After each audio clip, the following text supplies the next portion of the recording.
Welcome, everybody, to episode 26 of the Tailgate Update. Coming back at you once again, this time with another guest, Josh Marshall. Yeah, so Caleb will be back with us shortly, but we thought we would bring a golf extraordinaire because that is a really unique perception of sports that we don't normally have. So, all right, Ryan, hit it. What's our beer number one? All right, let's crack open a cold one here, folks. NFL. Season's over. Big game happened last week. Ooh, it was a great game, was it not? Tell me, was it a great game? The second half was better than the first. I'll give it that.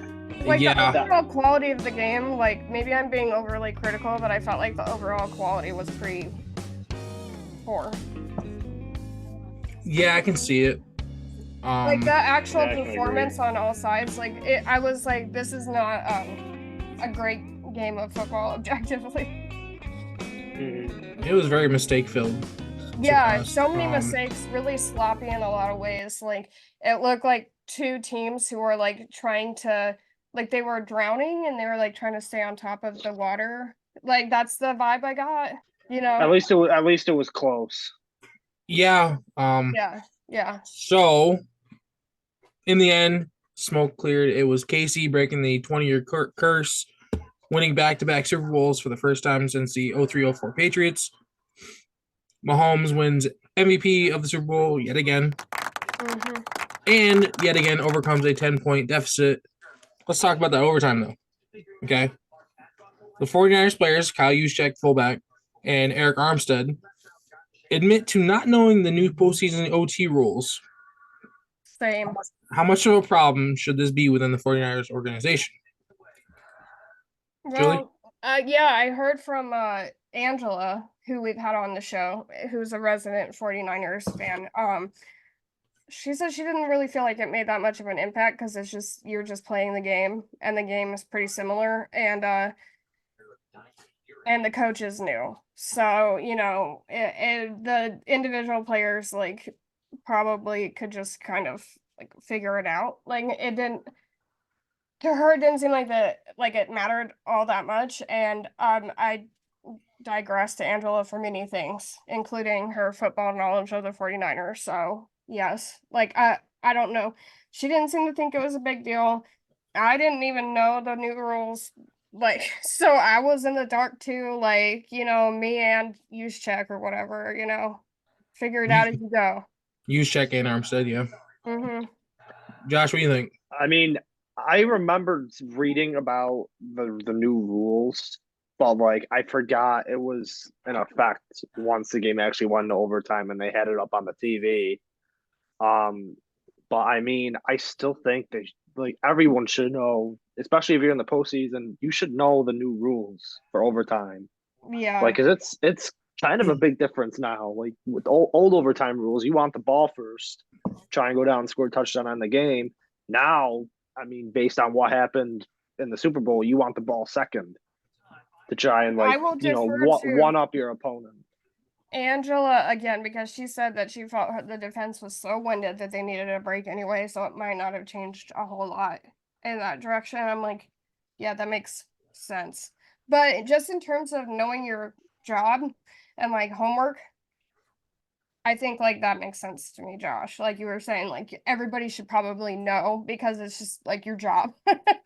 Now, if the 49ers went down and scored a touchdown and, you know, made the extra point, then that's great for them. But then I fully believe that the Chiefs are still going to go down and at least put up a field goal. And then if they needed to score the touchdown. And then like Patrick Mahomes said, they were going to go for 2 and try to win the game, which would have been gutsy if San Francisco scored. But, I mean, you know, that's what you got to do, I feel like. And I think they would have been able to get it done too. Well, yeah. What do you do when you score a touchdown on the opening drive of overtime and Juszczyk and Armstead are out there celebrating on the field? You get 2 unsportsmanlike conducts in that like 30 yards right there. That's a problem. Yeah. You have to know that stuff. You don't think Buffalo went into that game against Kansas City and weren't thinking, you know, this game goes into overtime. We have new rules. Mahomes isn't going to burn us in overtime with a touchdown. I mean, that game in Kansas City a few years ago was basically why these new rules are put in place.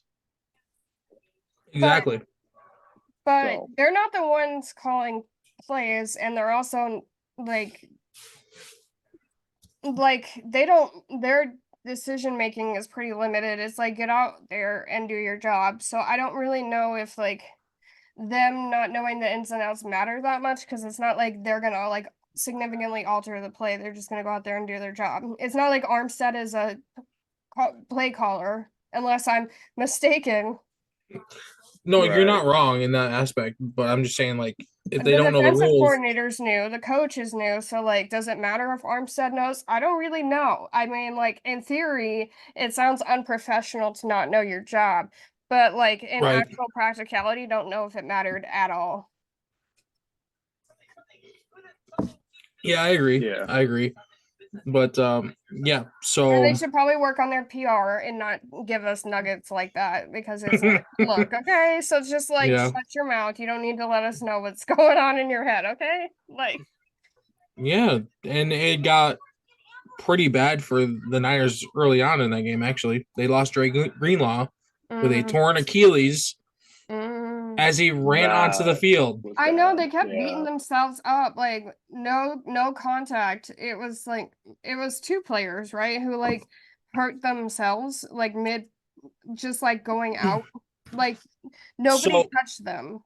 Debo hurt himself. Yeah, Debo and then He Greenlaw. came back. Debo came back, but Greenlaw tore his Achilles running onto the field after a KC stop. Yeah, that was a clear pop right when you saw the replay. Yeah.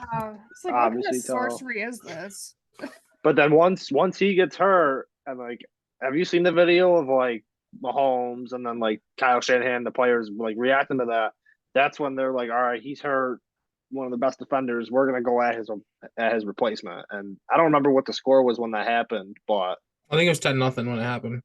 was it 10? Well, whatever the score was, I remember the Niners were winning, and then they're just attack, and I know exactly that was probably what was going to happen, and it did happen. Made a difference. Yeah. Yeah, he was. Greenlaw was like a freaking firecracker that night. Like he was all over the place with emotion. I did feel bad though seeing that. That was such a bad way to go out. Yeah. Yeah, I mean, I'm not a Niners sympathizer, but like, my God. It's like if at least someone contacts you, like there's some logic here, but you're just running out there like onto the field and you get injured. It's that Kansas City curse, man. I don't know what it is. Mahomes could win if he had an arm amputated and the field beat up two of their players. I mean, Debo came back, but you could debate that you can kind of see the injury lingering. So goes to show how important. I mean, because the 49ers are stacked at like every position. But yeah, I don't disagree. And then it showed that no matter how loaded you could be, you still need a good quarterback to win you games, and that's what Patrick Mahomes did. That's what he showed. He doesn't have the best. He's got a great tight end. I think he's the best in the league, but he doesn't have a great receiving core. Pacheco's good, but he's not like Christian McCaffrey. It's basically the defense that was better than the offense this year, but he still was able to do what he had to do to go down the field and score. Josh, please tell the viewers a little bit about yourself. Yeah, living in Syracuse, New York. Big golfer for about 8-9 months of the year, but right now I'm, substitute teaching. Just got on winter break today, and other than that, yeah, just like to kind of hang out, chill, relax, and watch any kinds of sports. Our golf fans, we have an expert for the first time, so that's exciting. And where can our golf fans and everybody else find you on social media? So only social media I really got is my Instagram. My username is jmarsh, MARSH 821. jmarsh 821. My account's private, but if you want to follow me, I'll accept you. I'll follow you back if you take a look. That's very meaningful, Josh. And their defense does not have a Randy Gregory or a Fred Warner, Nick Bosa. They don't have that in Kansas City. They have Chris Jones and a bunch of assorted dudes. Two good cornerbacks, McDuffie, Snead. I think Snead's overrated, to be honest. I'm not a big fan of his play. He got burned a lot in the playoffs too. They're I think their defense got a lot better though. Oh yes, of course. They're a big part of it. You know what else is a big part of it? Steve Spagnuolo. Mm. He also got extended for his Miss him. job. You should. Yeah, I miss him. I miss him on the Giants. Casey gave him an extension after winning the second Super Bowl. Well deserved. So congratulations to Steve. Never forget where he won his first one though. What year was that? 07? 2011. Oh, 11? Okay. Where did he? I don't actually know. Giants. So he was with the Giants for their last Super Bowl, and then they let him go. Then they brought him back and then they let him go again. But yeah, he's not. He was with the Rams as a head coach for like a year before he went. He's had a couple. Yeah, he was. Yeah, with St. Louis. He led us to a 1-15 record. Yeah, he's not. I mean, the year where Ben McAdoo benched Eli, that was the year that he got fired, and then Spagnuolo filled in the last half of the year. But I think that was his last head coaching gig. But no, I was happy to see that. I still miss him, but I know he's not coming back.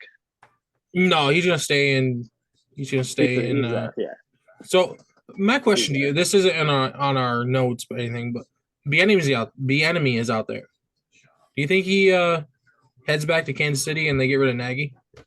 Because that offense was lacking with Nagy as the OC. I don't know. I mean, they did. I mean, there was a report that he was talking that he went to Kansas City's facility. I think it was like before the AFC Championship game. Mm-hmm. And I don't know. I mean, because that could have been tamper. I mean, I don't really care or know, but it could have been tampering if he was still technically employed by Washington. But I think at that point he was already let go by Dan Quinn, I believe. Yeah. I mean, I definitely can't see him. Obviously not anymore because all the head coaching vacancies are filled. But you know how many times he's interviewed for head coaching and hasn't gotten one. So I feel like I feel bad for that guy. I don't know what it is about him. Like does he interview bad? Like because he ran that offense in KC. Well, I shouldn't say he ran it, but he was a huge part of that offense on that scheme and structure. I have a hypothesis about this. We got this little thing called the Rooney Rule. Do you think they just brought him in so that they could fill a quota because they have to interview a certain number of coaches of color? Well, do you think he should have gotten the job in Houston over D'Amico Ryans, who is a defensive-minded head coach? No, I'm just saying, like, maybe that's why he's had so many interviews. Well, yeah. Maybe because nobody's actually, like, he's not there because people are taking it as seriously as, like, they already know. Agree.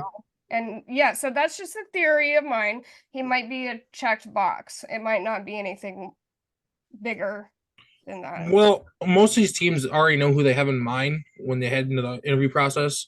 Yeah. For the coach, so it's just a box check now. Like that's all it is for most teams. Yeah. So personally, I would have gave Bieniemy the job over D'Amico Ryans. Not saying he didn't do a great job this year, but I think he had the track record to get that job, being that he worked with Mahomes for so long. That's just me, but yeah, but I don't think when he was in Kansas City though, Bieniemy wasn't calling plays. It was still Andy Reid. He was just there. He was more of like a passing game coordinator, I'll say.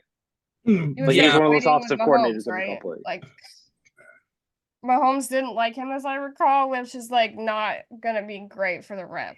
Yeah. Yeah, who knows? But I don't know. Let's move on to our next step here. Jimmy G. Jimmy GQ. Back in the news again. Right? Yeah. For reasons you'll never believe. He has been suspended for 2 games next year and likely to be released after violating the performance-enhancing substance policy? Some substance-related thing, yeah. Yeah. So Vegas are getting ready to release him as before the 5th day of the new league year in March. That's a blessing in disguise. I think he was paid. I think he was paid quite a bit amount too. I don't know if they have to pay him that money still next season, but I mean, at least he'll be off the team, and he's one less problem to to worry about. Amen there. He was a backup basically second half of the year. It's not He's like a- he was. I mean, he's a backup level talent either way.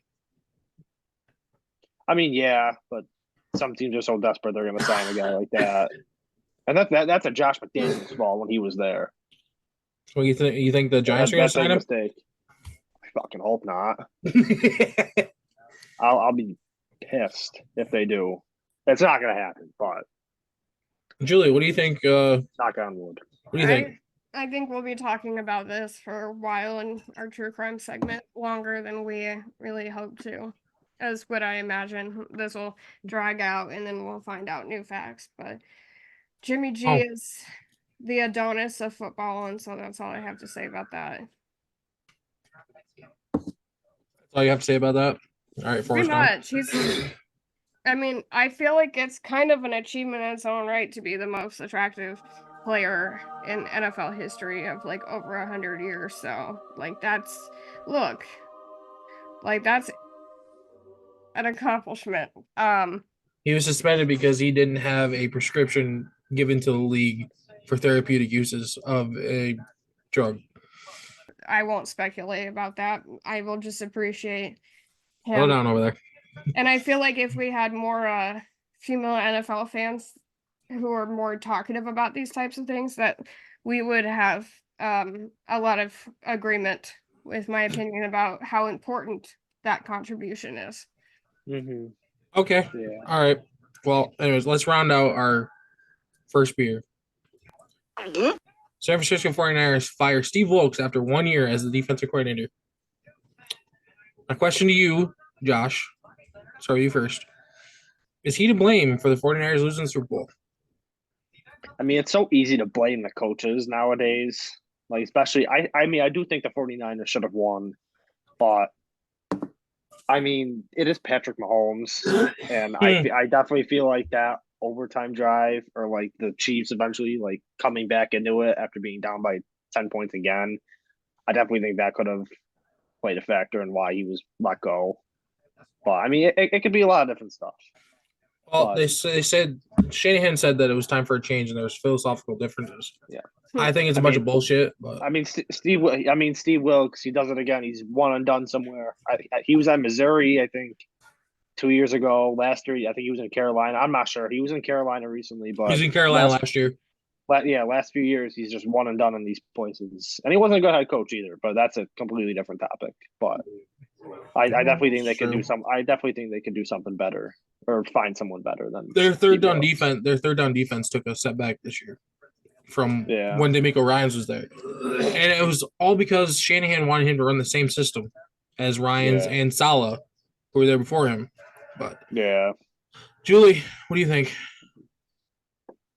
I think there's just too many variables to blame one person for a lot of things that happened. That's just not, I'm a scientific minded individual and there's just way too many variables. So if you ever propose any kind of, do you think that this person is the reason why, I will say no pretty much every single time, because there's like factors outside of his control. He's not the only person like calling things, like, there's a lot of behind the scenes. So my blanket answer is no.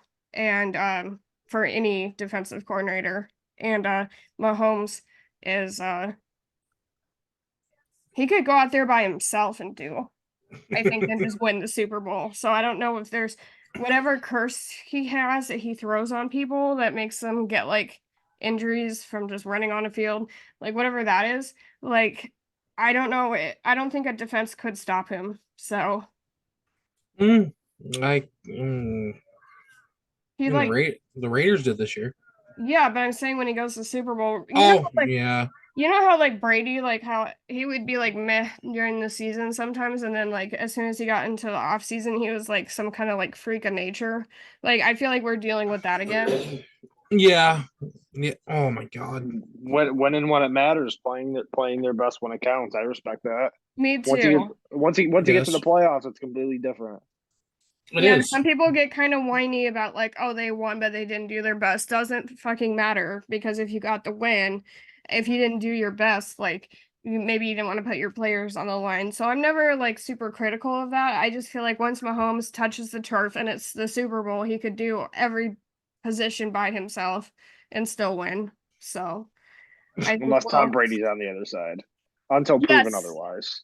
which Until makes proven a lot of otherwise. sense. Oh I god. wish they could play around the same time because by the time Mahomes has the same kind of like level of experience that like Brady had, I mean, obviously Brady will be like 60, so like he won't be able to play, but like we kind of saw a young Mahomes with a senior. But I feel like they have a lot in common. It would have been cool to see them face off, but life. Yeah. So Oh, they did face off. Oh, you mean in the primes? yeah, because Yeah. yeah. Because they faced off what 3 or 4 times. Yeah, and like Brady, Probably. Brady is better than most quarterbacks, even in his old age. Than like he like probably forgot more than Mahomes knew when he was like facing him. So like that's Probably. yeah. So like I Mhm. kind of feel like primes would have been cool, but you get what you get. So I suppose so. Yeah. Yeah. All right. Let's throw that one out. Recycle it. Give it to Julie so she can take it to her local corner shop to get money. yeah, the corner store, not a distribution. That center. officially ends football season. That officially ends football season. Yep. It's over. Unfortunately. Cheers. Yep. What are we gonna do with our Sundays for the next 5-6 months? Watch All right. golf. Watch golf. Well, no, but I can fill up on trash reality TV shows that I normally That's don't have true. time for. There's a lot of other stuff, but Okay. Like Let's pop a top on beer too. Baseball's back, Josh. yes, sir. You want to hype it up? Hype it up. Hype it up. I mean, I'm more excited for it this year than I have been the last like 4 or 5 years. I don't know why. You're a Probably Yankees just fan. What do you have to be excited about this year? a lot, dude. Really? Juan Soto, better pitching. I'm Where? excited. Juan Bullpen. Soto? Are you kidding me? Marcus Stroman. Oh my! What do you mean? Am I kidding you? What's wrong with Juan Soto? Juan Soto is overhyped, dude. Once they get to the Yankees, they're better. Oh, I'm sure. Yeah. I'm serious. They went 82 and 80 last season, and everybody called them shit. I bet you 82 and 80 is a bad season for them. They haven't had a losing record in over 30 years. Yeah. Well, I know a lot of teams would take an 82 and 80 season. yeah. Am I wrong? I mean, look at the teams with 40 wins like the A's and Royals. The Royals had 56 wins last year, so get it right, bud. Oh, whatever. Close enough. Okay. No, I'm ready. I'm excited. I'm mixed. I don't know. I don't want to get my hopes up too high because the Cardinals had tried to do something, but they didn't do much. Yeah. I mean, now with spring training coming, I don't think there's going to be a lot of like major moves coming around. Just trade for somebody, God.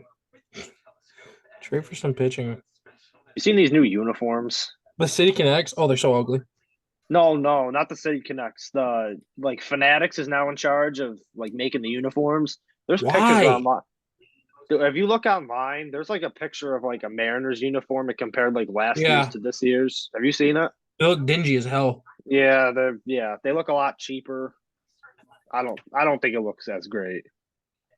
The spring training jerseys always look ugly, anyways.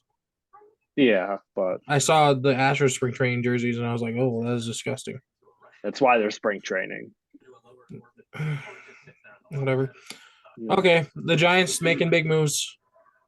It's not Otani like they thought it was going to be. It's Jorge Soler. Spending big money for 3 years to bring the slugger into San Francisco on $42 million deal. Good for him. Good for him, yeah.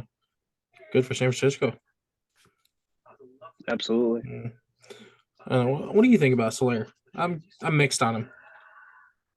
Dude's I'm also scary. kind of He's got scary pop, but like he's not gonna hurt you other than home runs mostly. basically. Yeah, I'm kind of in the same boat you are. He kind of reminds me of Alvarez, just with less average. Yeah, it's a good way to put it. I don't think so. The MLB is to enforce obstruction rule around the bases this year. The league has instructed umpires to be more diligent in calling the infraction.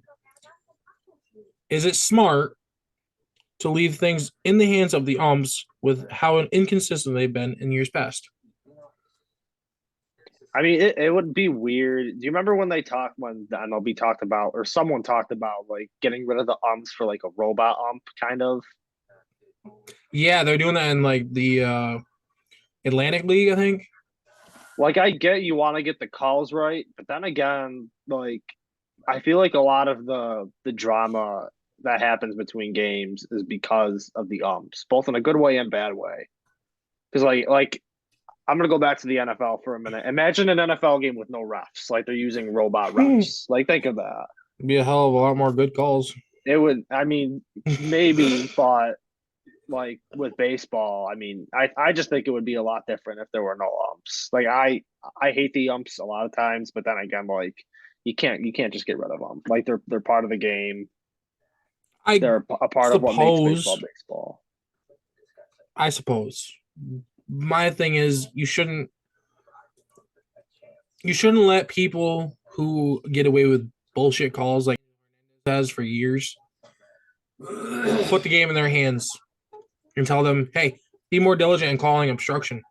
I mean, I'm all for like fining umps or suspending them or interviewing them after the game and be like, hey, why'd you make this call? Like, not only in baseball, but in other sports too. Like, I Yeah, wish that absolutely. happened, but they treat umps, refs, or whoever like they're like the kings of the sport. Like, treat them fairly. Like, drill them with the stuff. I don't know why umpires aren't allowed, like, aren't made to talk to the media after the game. It's stupid. Literally, the second the game ends, there they go. Yeah, they're gone. Yeah. They head off, but yeah, some Joe Schmo gives up a 3-run jack to lose the game, and he's got cameras in his face in the locker room, like 20 minutes afterwards. I mean, but to get to your question, I do think it's smart, but I wish they just had like I said, I wish they were able to like interview them after the games and like punish them with like bad decisions that they made. More accountability for umpires is what is needed. Yes. In the MLB. Thank you. That's And what I was other looking for. other sports as well. You need more accountability. Absolutely. For Absolutely. Will we ever get it? Probably not. You never know. Oh God, no! We'll never get it. No. Never. Never. But since we're talking about umpires, we have 2 umpires this year who will be retiring: Jeff Nelson and Ed Hickok are retiring. They're retiring. There are only a couple umps where I can hear their name and picture their face. I'd have to look those 2 up, but I'm sure I've seen them before. Hopefully they stink. So it's 2 less worse umpires that we have to deal with. They're not even seeing the season out. They've been replaced already. They retired just like that. Alrighty then. Yeah, retired, and they're replaced by Ryan Wills and Clint Vondrack. All right then. He's almost on the tier of West. Okay. The Oakland A's prepping to find a temporary home while awaiting their relocation to Vegas. They met with Oakland City officials on Thursday to discuss plans to renew their contract with the Odako Coliseum, which were denied.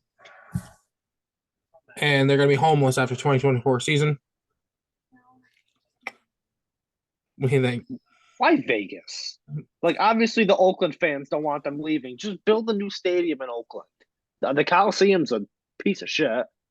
Oh my God, it's terrible. Build a new stadium in Oakland. Not everyone's problem is just relocating to Las Vegas. The Raiders did it. It's not like the A's can just follow. Oh, but they can. They absolutely can. But I think it's stupid. I think they should. We're probably going to get back to this. We're going to get back to this topic, actually, Vegas topic, later on in the show. But to your point, yeah, Vegas is not the answer to everything. No, yeah. I mean, if they could find a spot, I mean, they probably have a spot in Vegas where they want a stadium, but like, I wish they thought more about staying in Oakland first. If they aren't right now, but they should. Yeah. Julie. Aces are their last team they have. Yeah, Julie, what do you think? The hell you mean? The Kansas City Royals are intending to build their new stadium in downtown KC, due in large part to the amount of other entertainment options in said area. The stadium's set to open in 2028. Josh, question for you. Okay. Are they banking too hard on this rebuild being over by 2028? I don't really see the purpose. So you said they're building a new stadium. Why? Just so they could be more downtown? Well, Is that why the they're doing it? Kauffman Stadium is quite old. So instead of renovating it again, like they did, I think they did it in like 2012 or something like that. They're just building a new one in downtown Kansas City. It doesn't even look like a bad stadium. I think it looks. I've never been there, but I think it looks pretty cool. It looks nice, but I guess I they want to mean- build a new one. Then again, building a stadium shouldn't be their main concern. I think they should focus more on building a better team. Well, they And just then- re-signed Bobby Witt, so Well, yeah, but now like Bobby Wood's going to solve all their problems. They need a lot more, but but he will. maybe down the line, you never know. He's gonna bring in more money. He's an all-star already. He's Yeah, fast as hell, very good on defense, very good at the plate. they got to work decent on decent at the plate, I should say. drafting good prospects, developing them, signing players. And that's the problem. They haven't developed anybody good since freaking that core they had in 14, 15. Yeah, I think it's dumb. Why are you doing this to Yeah. yourself? You're what, 4 years away from the stadium opening. You just won 56 games last year. You finished in last place in the Central. The Central was ass. Okay, you finished below the Tigers. yeah. The Tigers haven't been good in a decade. hmm Yeah, no, So- a stadium should not be. I didn't think it should have been on their agenda at all to do. But then, Absolutely not. again, I'm not an owner. They're the ones with the money. They're doing what they want. But maybe in 2028 we'll see if this hurts them or not. But it would be weird to see nothing next to Kaufman or nothing next to Arrowhead. The two stadiums right next to each other. I think that looks pretty cool, having the two right next to each other. Yeah, I mean, this is dumb for me. You're banking on being great by 2028, bringing people into the stadium. You're making it too hard. Yeah. You can't rely on that. You can't predict that 4 years from now. And you might be able to fill it half full by that time. Right. Because everybody's, I don't, whatever. So All right. those wait and see kind of moments. Yeah, it's something that doesn't make sense now, but it might make sense by 2031. Yeah. Justin Verlander tells the media he's behind schedule on shoulder rehab. He said he's about 2 weeks behind his normal schedule. Is this reason for concern for the Astros? Who are the other Astros starting pitchers? There's Verlander. I think there's another one. I really don't know. There's another one I'm missing, but I mean, they didn't have Verlander for, was it 2020 or 2021? They didn't have him. 2021 didn't have him.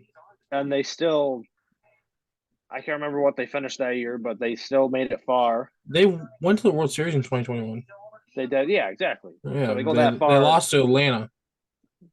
I mean, pitching's a concern, but the Astros are still pretty loaded. They're still the team to go through in the American League. And I mean, that hurts me to say, but it's still true. They're still really good on offense. I don't see it. So, I don't see them being the team to beat in the AL. I mean, Texas obviously- won the World obviously- Series, bro. well, yeah, after the Rangers, yeah, but before that, it was really just the Astros are there basically every year. Yeah, and it was at least the ALC. Yeah, I hear that. I'm gonna look up this other Astro star. There, I know who it is too. Valdez, Frankie Valdez. Yeah, I think that's who I'm thinking of. Oh, it could have been Luis Garcia too. That was the other one I was thinking of Oh too. yeah, Luis Garcia. Yeah. Yeah. Hmm. I don't know. I think he's what 36 years old, 37. Probably. He's old. He's old. Still good. Still good though. Still He's good. old. Old but good. All that matters. Those oldies but goodies. So great news came out yesterday. Breaking news: Rob Manfred set to step down as commissioner of the MLB in 2029. That one I did know. I did know that, Yay. and when I saw it, I knew you would be excited about it, and then I was like, I'm gonna throw a party. It's a shame we need to wait 6 full seasons for that to happen. I know. it does feel like a little bit of an early announcement for retirement. I know. I guess it Like gives when them I time first to saw groom that- somebody. When I saw that, all I saw was like stepping down, and then I read more and it said 2029. It's like, well, what's the point in saying this now? Like a lock. I mean, Wow. he could still do some questionable things between now and 2029. That somebody's gonna have to undo. Okay, so that does it for beer 2. Beer 3 coming up. NHL. Maple Leafs Morgan Riley suspended for 5 games after unsportsmanlike cross-check. Cross-check happened after an empty net goal. His team was going to lose. He had no prior issues in 11 years in the league. So this just came out of nowhere, apparently. Anything? I used to watch the game when those didn't. When they were regular. I'm like, oh, that's exciting, and I'm like, oh, that sounds a little bloodthirsty for me to say, but obviously with all the violence we've been seeing lately, probably could bring it down a notch. Absolutely. I mean, with how many games they play in hockey too, like is 5 really that bad? Because they play games like what every 2-3 days, probably. It depends. Sometimes they play back-to-backs. Sometimes they play every 2 days. Well, yeah, Which is a true, horrible but- idea, by the way, for like the brain cells they have left that aren't like, forming into protein balls so that they get dementia at like 50. Like ideally there would be a break in between. Like I Yeah, cannot think of something physically worse than playing that high of a contact sport that close together. Yeah. Like nightmare fuel. But anyway, And it happens like it doesn't happen as much as you think it would in the NHL. it happens all the time. And it's little Back to hits. backs? What? No, I'm saying like every couple No. days. I was saying back to back games. Like they don't happen like quite often. It happens, Like a concussion rarely. hits in a week at the soonest. Mhm. So if there's not a week between games, it's dangerous. So I don't care if it's back to back or 2 or 3 days, it's still dangerous as hell. Mhm. Yeah. Connor Bedard made his return to the ice last night after missing 14 games with a broken jaw. Chicago is currently the worst team in the Western Conference. Sorry, Caleb, that's just the truth.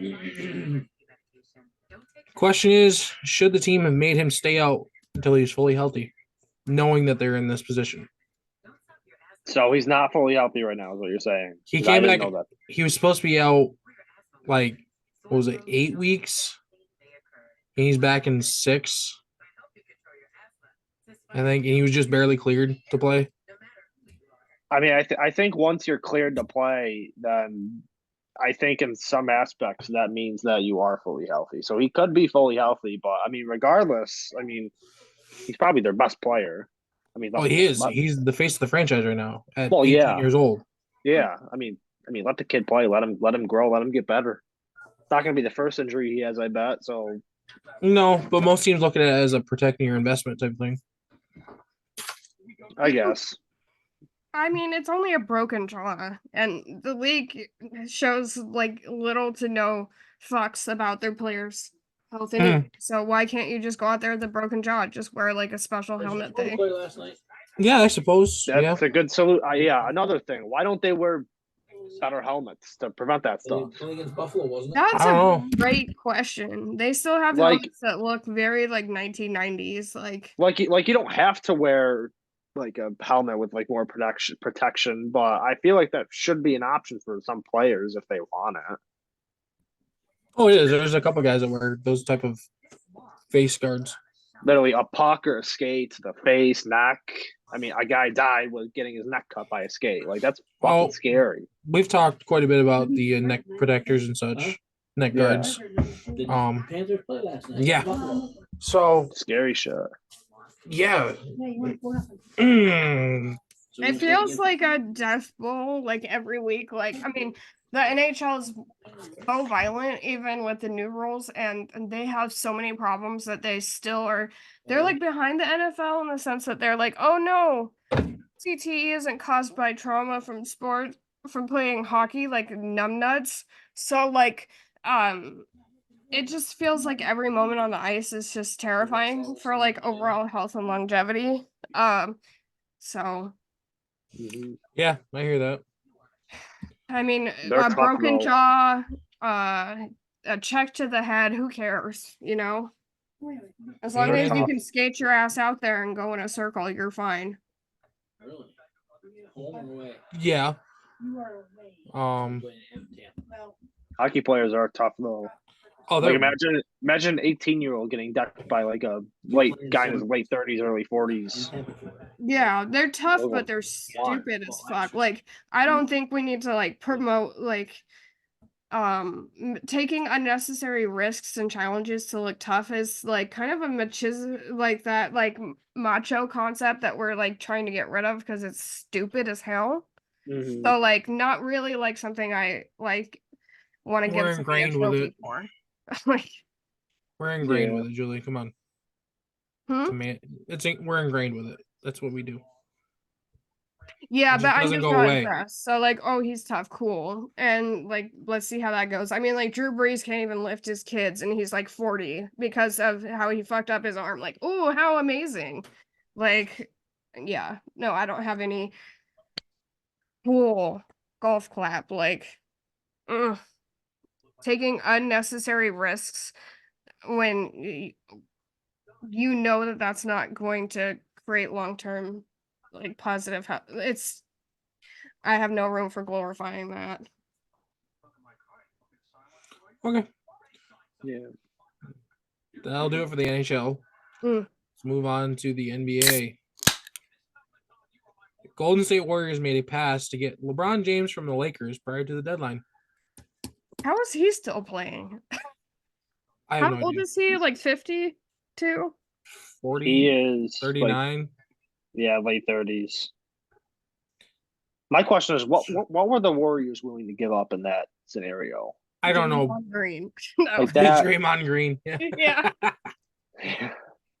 They thought they were going to unite Steph Curry and LeBron James and try to milk whatever LeBron had left to get that team back to its dynasty. Yeah, the Warriors don't need LeBron to do that. The Warriors suck, man. But They're bad now. I mean, yeah, but they could still win. You know, they still have Curry, they still have Clay, Draymond. I mean, yeah, they had KD, but they won championships without him. Mm. They won one without him. Two without him, sorry. Yeah, it was two. Mm-hmm. They made it to two more, but lost. Was it two more or was it one more? They lost to the Raptors. Oh, Raptors and Cavs. They had KD with the Raptors. That And was the the year he Raptors got suck. hurt, right? He tore his Achilles that year. Yeah. Yeah, the year right before Brooklyn. I remember that now. Yeah. But still, I don't think they need him. Mm-mm. They didn't need KD, I feel like, but they definitely don't need LeBron. Eventually, they're probably going to Just- try to trade Steph. Yeah, that would be weird to see. Yeah. Definitely an eyebrow raiser though, hearing that they tried to do that. Yeah. All right. The Knicks filed a protest with the NBA after their 105-103 loss to the Houston Rockets Monday night. They said a foul was called that shouldn't have been called and it cost them the game. And the refs ended up admitting that it was the wrong call that they made. What are they thinking is going to happen? The NBA is fascinating and their mean, response to poor plays. I feel like we've been talking about this for a couple of weeks. Like, imagine if every NFL team did that. We would be like constantly. I mean, they're not going to change. They can't change the outcome of a game. It is what it is. All they can really do is look at it and learn from their mistake, and then think of a different way to maybe solve it for the next time it happens. I wonder if when teams file protests, do they think they're going to make us play the last 2 minutes of this game? We're going to win. That's going to happen. Yeah, let's bring the fucking Knicks back and down to redo this game the right way. Like, That's it's right. stupid. The last 2 minutes of the Stupid. Knicks and Rockets game we played Thursday, March 24th. Are you kidding me? Get out of here. It's stupid. Mahomes can't even yell at a ref without getting fined, like, more than most of us get paid in like a 10-year span. And like they're having freaking like protests at games. I'm like, this is so bizarre to me. Not that I don't know that it's wrong. It's just like really a unique concept because no other sport does it like that. But Mm-hmm. That's the second protest that's been Yeah. filed this year.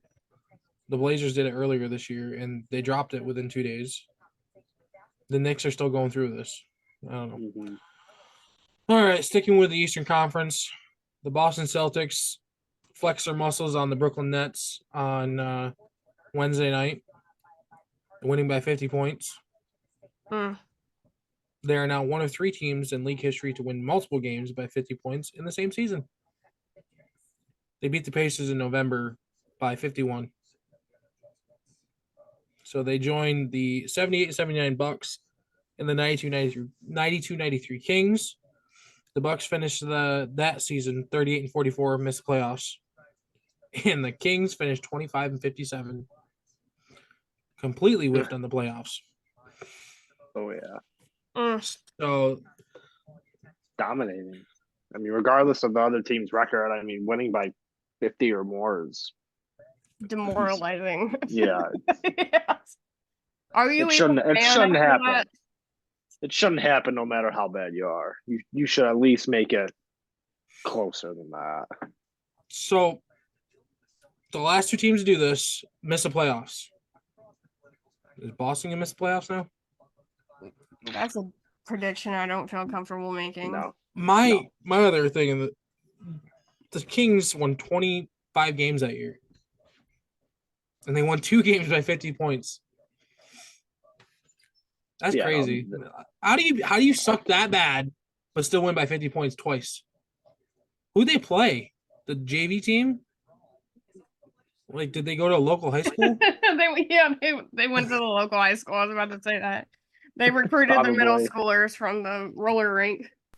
Stop it. Oh my goodness. That's just That hurts. That hurts me for them, and I am not a real big NBA fan, but I can't fathom like how demoralizing that would be. Like, how do you look at yourself in the mirror after that? Like, I mean, I've watched my team lose by 50 before to the Clippers, so it sucks. no, I'm not saying the fans. I'm saying like the players. Oh, the players. How do you even get back out there again? What does the coach say? That's probably just one of those, like, all right, move on. It's one game. It's not like a 50-point loss counts as like 3 losses in the loss column. It's still just 1 loss. I guess. But I mean, at that point, I think it's just find ways to, not get blown out by 50. Find ways to win games and move on. I still feel like there's a grieving process that comes with being that awful. Imagine being a team that loses 50 points twice in a season. Just hang up the cleats. Just hang them up. Just Fire hang the them. coach. Fire the coach. But we won 50 games this year. I don't care. You embarrassed us twice. Yeah, too bad. I benched everybody. That's your own fault. Okay. Remember when I said we were going to talk about Vegas again? Yeah. Commissioner Adam Silver is eyeing Vegas as a potential expansion option for the NBA. Vegas will become the new Oakland or whatever. Like, for whatever reason, it's gonna become a hot spot or something. So when is the league expansion wish list too much? Like Do when not do you get sick of hearing it? I don't. You don't get sick of hearing it? I don't hear it.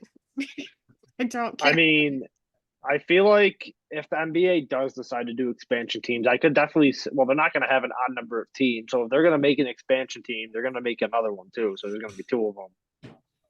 But I mean, Yeah, but NFL is 32 teams. NHL, the Golden Knights and the Kraken, that brings it up to 32. Like I don't see them ever yeah. making another expansion team. So Well, if they the might. NBA wants to follow, well, they might. But if the NBA ever wants to follow, because the NBA is still just the Eastern Conference. Oh wait, no, they're not because they have the divisions in each conference. Yeah, they got the Like Pacific, the they Eastern. got the Pacific, Yeah, North, and the West or South or whatever. right. But So then it's like, if they do add two more expansions, are they going to switch that up? Like how hockey does like 8 and 8 in each. NFL does 4-4-4-4. But I mean, I get you want to expand around the country, or I mean, even if you want to add another team in Canada, Vancouver. That doesn't that make more sense? Aren't they So you want to be the hockey place anyway? Like America is not like hockey central. Like pop some more up there. I think everybody expects Canada to have a lot of teams. It's a big place and everybody plays it. So why don't we have more? it's not a bad point. I don't know. I don't know why there's only 8 Yeah, like it's Canadian their teams. sport, and yet we keep putting more in a country where it's not our sport, and it feels kind of ridiculous. I mean, like, and Canada's a little bit big, so I think that there's probably enough space for like multiple new teams and Maybe of people who would play, because they play that stuff like we do football, right? Like it's like school sports and everything. Like, surely they have enough to recruit. yeah. I think that's a fair point. It's a real fair point. And like Vegas Um, isn't okay because I grew up in Washington, so like we weren't that far from the border. We were, but we weren't. We had probably more of an interest in ice hockey than a lot of the country does because of our proximity. I I would say the same might be for New York, but dragging it to like random states where they've never even seen a game seems a little weird to me.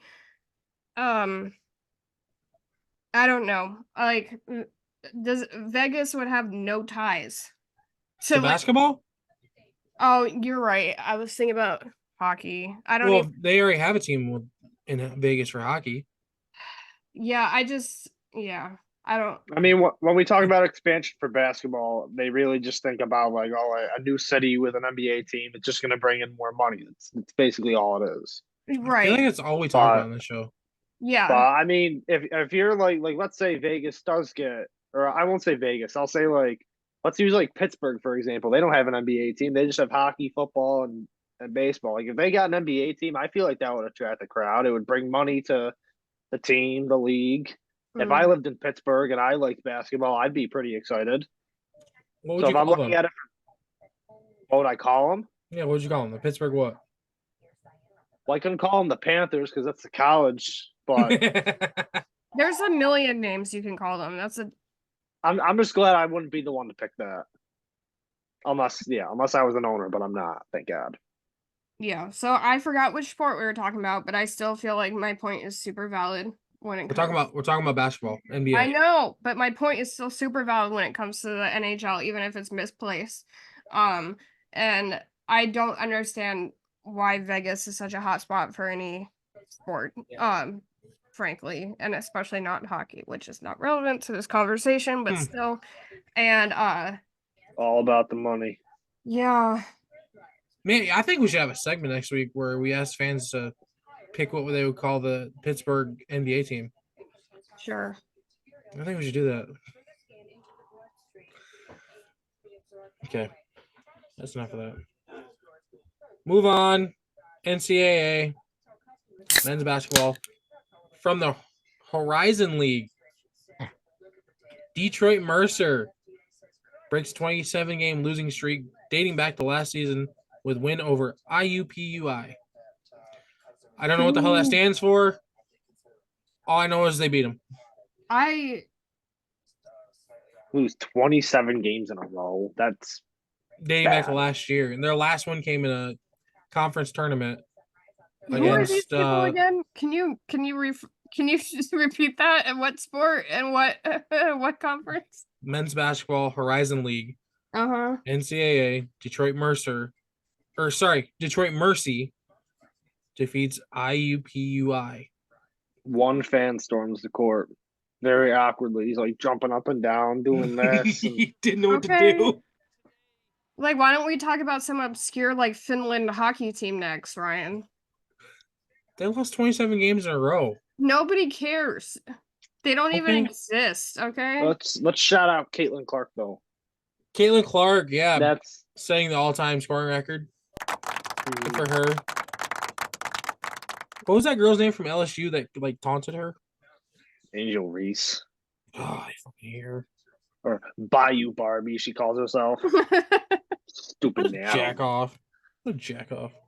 Her 1.1 GPA, I guess. Is she really? Well, she wasn't with the team for a bit at the start, and I think it was because of her grades.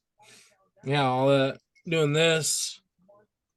Yeah, God as somebody who forbid. lived in New Orleans for nearly 10 years, I can say that they reject her 100%. I will make that because Bayou Barbie. honestly, what self-respecting Fuck. like person in the state of Louisiana would ever call themselves such a thing? Mm. It's truly an atrocity. Mm-hmm. Yeah. I'm at a loss for words for that bitch. Yeah. Well, I mean, not. I don't mean that in a bad way, but like, for that woman, yeah. You sure? no, like For that Bayou Barbie. that bar. Yeah, Yeah. Okay. Yeah. We don't use that word I didn't mean it in like that much. a bad way. I meant like Yeah, it's because it's Her. always such a good way. it is. All right. Okay, let's move on to assorted sports here. A Tiger return to golf this weekend causes a big influx of betting for the Genesis Invitational. Josh, this is your moment. Is The this a moment you've been waiting for your entire life is right now. You can hit us with that golf knowledge you got. Josh, is this a coincidence or is Tiger still him? Does Well, he win Brit- does he win the Hemi or what? I don't think so because actually Tiger Woods just withdrew today from this week's Did tournament. he really? Right before we started, it came out. Well, I was watching the tournament and they like randomly cut to him riding in a golf cart. And usually when that happens, he's done playing. And then it came out that he withdrew due to illness. He's got that leg thing that my grandma told me about because she knows more about some sports than I do. So like I can see how he might get tired, right? Am I mistaken? I mean, he's just this point in his career, he's just getting her and her and her. Like Father Time's catching up to him. Well, he also broke his legs and Yeah, has- and he was wearing shorts that one time, and it's Well, kind of a yeah. scary situation. It doesn't I look mean, good. no. no, I mean you could tell Longevity. he's I mean, yeah, he withdrew illness, so no, I mean right now, I mean credit to him for finally coming back and playing, but it does suck to see him get hurt, but then again, like I had a feeling another injury was coming when it came to him. Now, just can a we do matter a of- thing where like he can golf from the golf cart? No. And they don't no, the PGA Tour they don't let any players ride. The only time Ryan, you know who John Daly is, right? Yeah, of course they do. He's one of my Yeah. favorite golfers. So they let him. He's on the Champions Tour. Like there's a regular PGA Tour, and then there's a Champions Tour for people 50 and over. And they let him use a golf cart in some of those tournaments. I don't know why they would let him. Probably just because he's so unhealthy and he's so like he drinks Coke, smokes cigarettes. Bro, he Beer. drank like He- 3 he gallons does- of Coke every day. He does, Coke yeah, is he does fine. all that stuff. But other than him, no, they're very strict against players I players really riding think we could carts. You make gotta an walk. exception for Tiger fucking Woods. You would And think his so, yeah. mangled leg. But what do I know? Would he want to ride though? I don't. Oh, of course you would. I mean, you never know. Then He again, probably would after he tries to move that thing around for a while. Listen, all I'm saying is when Tiger throws his name to the hat, people tune in. Yeah, for real. 'Cause, Absolutely. like he's the only like real player that I know anything about, and I still remember all his scandals with the ladies, which he probably has a harder time doing now with one leg and another one. But like I still remember that time with his wife and his kids and everything. Like the scandals are real. So that's why I know about him. So and this was his first tournament back since the Masters last year. So right, and I think he basically said that 10 months. He missed the cut last year, right? He made the cut, but he withdrew on the third day, I think. Or No, after he the said he third. wasn't going to do PGA anymore. he was talking about No, he was thinking about I going to mean- live. Tiger? Yeah, he was thinking about going to the LIV Oh, tour. he was never thinking. He got an offer, but he was. Never Oh, gonna that's what it take was. The offer, yeah. I sorry. think at this point in his career, I think he's focused less on actually playing, and like he just got a new clothing line, like his iconic TW logo that's gone. He got a Yeah. new clothing line, call it Sunday Red. It basically looks like a tiger, and there's 15 stripes technically to honor his 15 majors. But I think he's focused more on like growing that, And his watching son, right? Like he his trained son, yeah. His son's getting older, so I take it he Train wants to Charlie. focus more on him. Train Charlie Yeah. to be the next champ, man. Designing courses. I think him and Mike Trout are designing a course together right now. And Mike Trout, the baseball player. I know who you're talking about when you say Mike Trout. Oh, it sounded like you were surprised. No, by I it. was gonna say Mike Trout needs to spend more time focusing on his health than freaking designing golf courses. Seriously. But yeah, he designed one over at Pebble Beach, like a short par 3 course. I think there's 10 holes, 10 or 12 holes, something like that. That's cool. But I think his Yeah. playing days are starting to. I just want him to win one more time. I mean, he has tied the record for most PGA Tour wins. I think I want to see him get to the 83rd. He's not going to catch Jack Nicklaus's major record. He's not going to do that. That's what, 17? 18. 18? Yeah. He's not getting 18. No. He might get 16, but I mean, those Yeah. those are what we call consequences for your behavior, something that we discuss in true crime a lot, that sometimes when you do irresponsible things and end up with certain injuries due to that, like it affects your overall life. And like we don't usually preach about it, but you may end up not being able to fulfill like all of the records that you could have in golf, and that is why we take so seriously all of the DUIs that we talk about. So not that I Yeah. feel like he deserves it, or like not trying to, point fingers at him or unnecessarily condemn him, but I mean those are the consequences sometimes of those behaviors. So yeah, I Yeah. agree. I think everything started going downhill for him when he tore his ACL in 2008.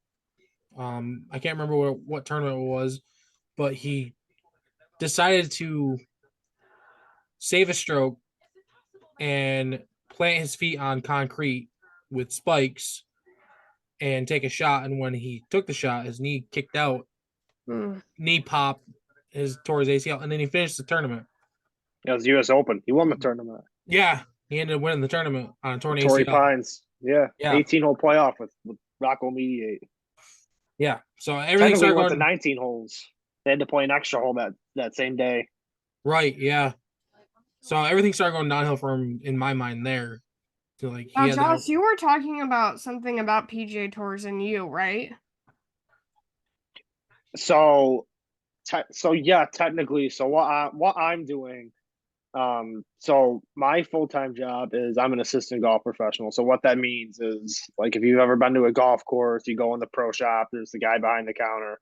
That's basically me. So I'm in charge of like running day-to-day operations, leagues, tournaments, outside outings, stuff like that, basically. And if you go on PGA.org, PGA of America's website, there's a spot. There should be a spot where it talks to you about the PG. It's called the PGM program, and basically what that is to get full membership into the PGA of America. You have to basically, register for these courses, and it's like a bunch of reading, bunch of stuff on like the rules, like resumes, cover letters, teaching and code. It's like a whole bunch of stuff, way more than I can explain. A lot of reading, and it just teaches you, like how you could grow as a PGA professional. Basically, there's a qualifying level. That's the first level you do. Doesn't take too long. It took me a couple months. Once you get done with that, then you go to level 1. And then obviously when you're done with that, you go to level 2 and level 3. Once you finish all the levels, you become a full, they call it a class A PGA professional, which is basically a full member. Each level takes, I heard it takes pretty much up to a year for each level if you really want to sit down and get them done. But bless you. I have 3 years to complete level 1, and I just started it last month. So Very cool. it's a lot of reading. I have to attend seminars at some point. I have to fill out a portfolio, but overall, yeah, it's a good career. I know a lot of people that are in it, and that's basically what sold me on doing it. I talked to them, and they were like, "You should do this," and I had thought about it too, but then it just really sold on me. Where I'm like, "Yeah, it's time. I'll get into it." I just want to know when you're gonna go for your PGA Tour card, Mister. I hit the ball Never. 270 in the air. Never. Very Oh, cool. You know goodness. what? I just realized, Ryan, we missed the opportunity because I should have saved Golf True Crime for when Josh was here. Yeah, I didn't really tell you that he was a golf pro. Sorry. Yeah, we had like 5 or 6 stories that were all centered around things that happened at golf courses, and it's really wild. I think the most wild was the man who was impaled with a golf club at a grocery store. I'm But still confused on that one. yep, I will look into that eventually.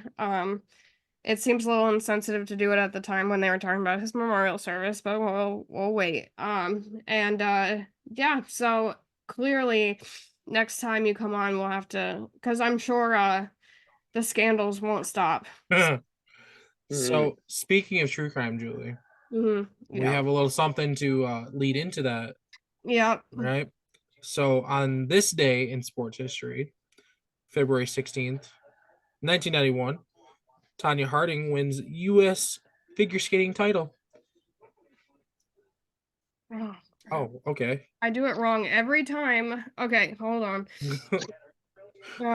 Yeah, so I went and got the clip of her doing like the triple axel, which has only been accomplished by 19 women ever. She was the first to do it, and that was back in 1991. And I don't really know much about figure skating technology, but I feel like everything had to be harder in 91 versus now. So like it's kind of incredible. I would assume so, yeah. Yeah, but Years old from Portland, Oregon. Wound up 7th in the Nationals last year. And she's a Is that Al very Michaels? powerful skater. She's Yeah, tiny. that's what I was thinking. She reminds you somewhat of Liz Manley of Canada, a little bit of Janet Lynn it of the kind of United heats up. States. But I mean, it's all Great power, amazing. great speed, and great athletic ability. And the question is whether 3 moves into the program, she will do a triple axel. First, a triple Lutz. Oh my god. And now the question is whether she will become the first American to attempt and complete a triple axel jump. We will know that here, whether she tries it or not. Good. Oh, isn't that great? The first time an American, only Midori Ito, It never has stops being completed a amazing, triple frankly. axel in competition. Oh, how nice! How That's terrific! not how Michael's right. Never mind. I mean, look at that. Look at that.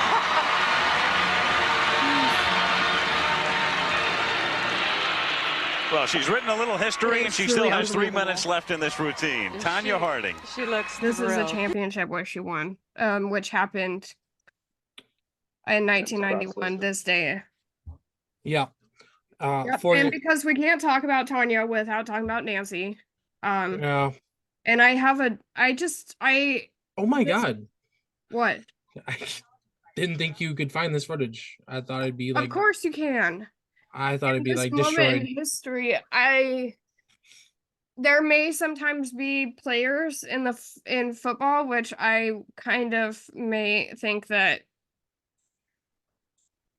this is not the worst idea. So I'll just say that I think about this sometimes. Okay.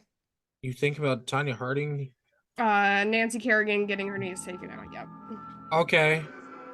Sometimes you don't need your knees. That's all I'm saying. Not for Nancy. Nancy, needed her knees, but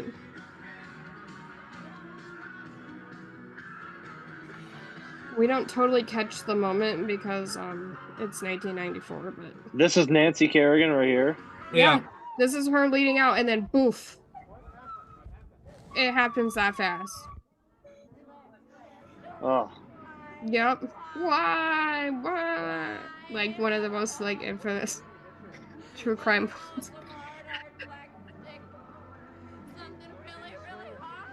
Yeah, that. Ooh. oh. Yeah. You say she stabbed her? No, No, no. It was a baseball bat to the knees, as I recall. Oh, okay. I was gonna say I didn't see any blood, so I didn't think it would have. No. So, Tanya's ex-husband, who was her bodyguard, carried out the attack. They were Tanya still was- married at the time, as I recall. Okay, so they were divorced by 94, I believe. Because he did turn out to be her ex-husband from the article I read. Yeah, it was. She was behind the attack. I watched way too many documentaries on this. There is no actual evidence that she knew what was happening. She always said that her husband was possibly trying to, because he didn't look like a real genius, okay, and neither did the guy who did it. So maybe they were saying like maybe he thought that he would like win her affection by trying this. She wanted to divorce him a long time ago because he was a problematic person, but because of the sort of stereotype about female figure skaters, they wanted to keep her married to have like a wholesome reputation because this is 1991 and women, and so they stayed married longer than she wanted to. So like I know she has her side.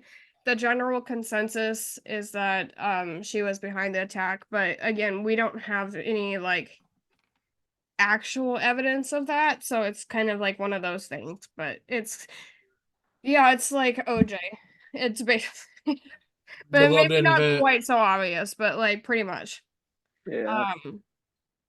Yeah. So The glove didn't fit. yeah, if I did it. So that's getting Nancy Kerrigan. I may have no, I won't say anything else, but yeah, Tanya Harding was truly a talent. I mean, when you watch her documentaries, you see like how much of a traumatic childhood she had and kind of what she was coming from, and it's truly a shame that that's how it had to end. But yeah. I mean, I guess we could also be sympathetic to Kerrigan, but I don't find her to be a super sympathetic person, but obviously nobody deserves baseball bats to the knees, so Definitely. yeah. Amen. So one of the more exciting true crime moments in women's figure skating, and I grew up watching a lot of women's figure skating because my grandma loved it so much. So I knew like Michelle Kwan and all those people, and so this was kind of a big deal for in that household. And yeah, so shout out to the Figure skating? yeah, one of the biggest true crime moments in figure skating history, possibly more sports than that. Yeah, definitely. Yep. All right. Well, we are now heading into our full true crime segment, which will be it's a mess per the usual, and so we have a lot to talk about. Mm-hmm. Yep. All right. So I think that's it for the tailgate update this week, right, gentlemen? Yeah, that's everything I have for our notes. So, yeah. Thank y'all for watching. Yeah, thank you so much for sharing, Josh, about your golf skills and golf knowledge. Very helpful. And next time we will have the true crime segment just for you. All right. Excellent. Yeah, Well, absolutely. yes. Make sure to like, comment, subscribe, hit the bell, ding, and Ryan, tell them what you wanted them to comment about again, what the NBA team would be called if there was expansion team in Pittsburgh, correct? Yeah, So please let us know.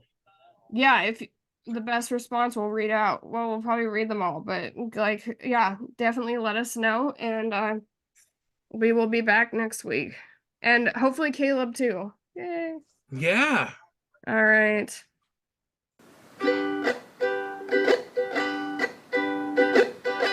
I'm still reeling about Farrah Abraham's new plastic surgery. Went way too far with that one. If y'all don't know, if y'all want a jump scare that's worse, that's more traumatic than the true crime segment, just Google that.